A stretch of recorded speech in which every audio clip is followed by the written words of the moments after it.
That AI is really giving us some hard time, Joe. I am aware of that, Donald. Don't you have your trump card ready, though? You seriously have sometimes perfect timing, Joe. Time to send my King Tiger to crush our enemies, and oh boy, will they feel sorry. Nice move, Don, but I also have taken your card for my own use. And that would be what? You will see in just a moment.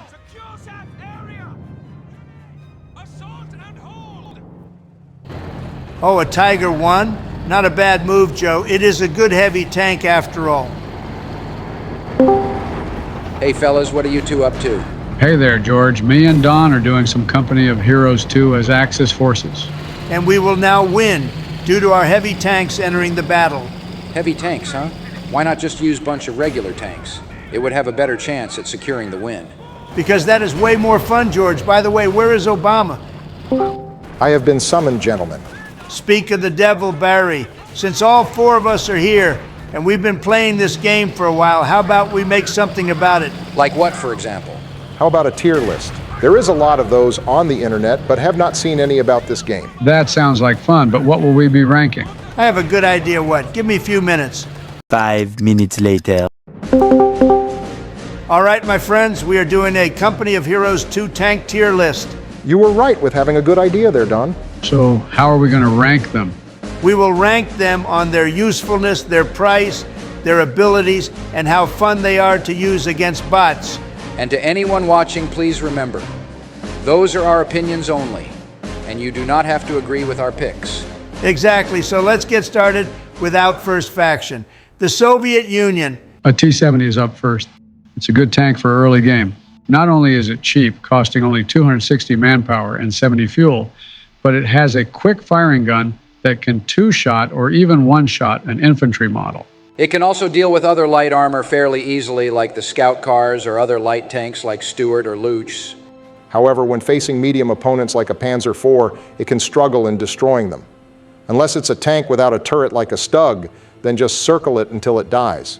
Let's not forget about its ability, recon mode.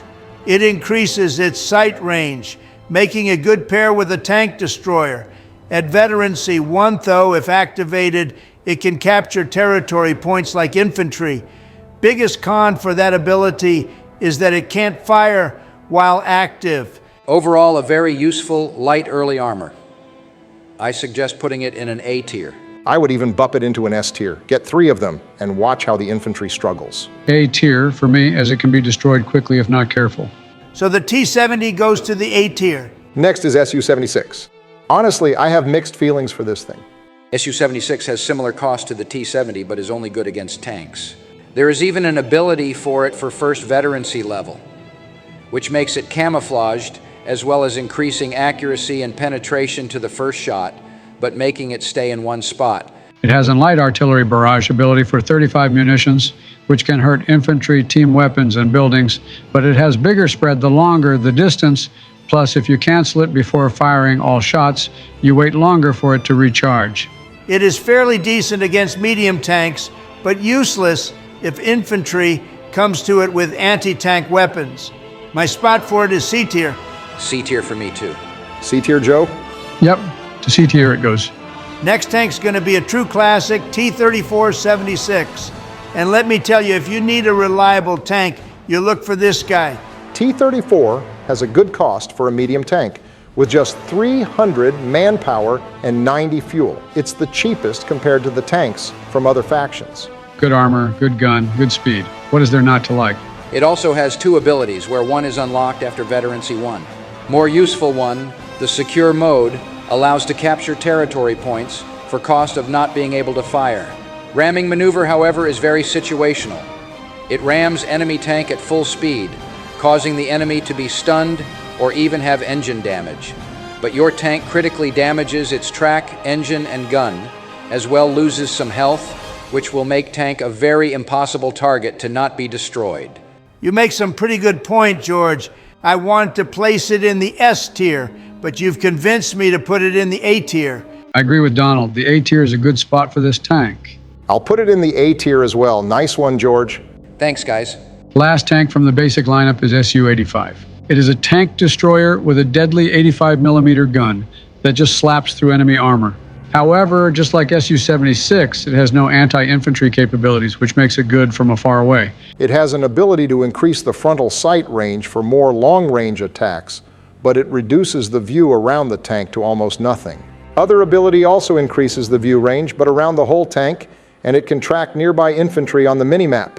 I think you will all agree with me that this tank should go to the B tier. Yep. B it is. Now we will go over the tanks that are locked behind specific commanders, and first one will be the amazing T-34-85. You can build this tank if you have either advanced warfare tactics, armored assault tactics, guard motor coordination tactics, or Soviet shock army commanders. It becomes available for 0 command points, but you need to have the last building builded to make the tank for 380 manpower and 130 fuel, so a lot more compared to the 76 version. It is simply an upgraded version of the previous tank, but with a better combat ability against heavy armor. I'm putting this thing in an S tier, no questions asked. Be a bit nicer, Don, but yes, this tank deserves the S tier from me. My bad, Joe, my bad. It's all good, Donnie. Yeah, everything is fine. But you know what is not fine? IS-2. You can get this sorry excuse of a heavy tank if you have either armored assault tactics or shock rifle frontline tactics commanders, and even with them you have better second special tank option. Let's not forget how expensive it is for costing 640 manpower and 230 fuel. Like seriously, in place of one IS-2, you can get 2 T-34s who would do a better job than this thing. Biggest issue with this thing is that it has the worst accuracy of all heavies. Even the skill that fires a fragmentation shell, an upgrade with a heavy machine gun, is not saving this tank. I would put it in the F tier. Because of my love to heavy tanks, I would put it in the D tier at least. Sorry, Donald, but nothing will save this tank from the F tier. Not even a scrapyard. However, next thing can be saved, as it is an ISU-152, and it is way better than IS-2 despite being a tank destroyer. You are more than correct, George, because ISU not only has good accuracy and devastating anti-tank firepower, but it can also change its shell to high explosive from armor piercing. And the heavy MG upgrade can actually help it from a flanking infantry, as it does not have a turret. Despite being expensive to call in, it is a better alternative than to the IS-2. I'd give it an A tier. Same here, A tier. And A tier from me too. Well-deserved A tier for the ISU.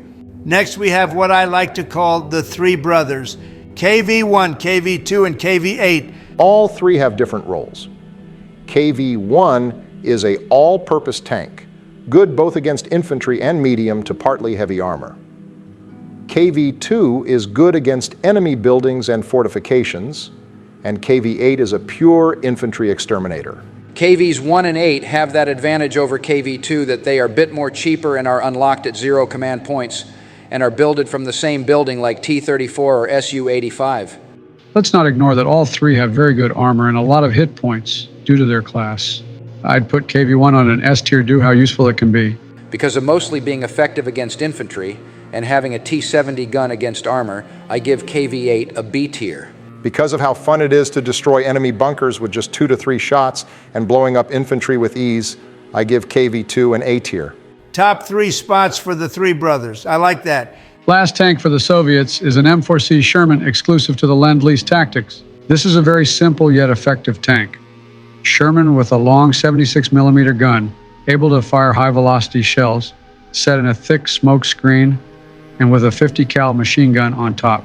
Let's not ignore that this tank has one of the best DPS in the game, so I think we know where to put it. On the count of 3, let's say together. 1, 2, 3. S tier.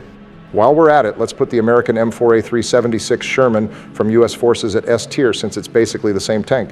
We have finished the Soviet Army tanks, so we will now go over their German counterparts. Wehrmacht Ostheer.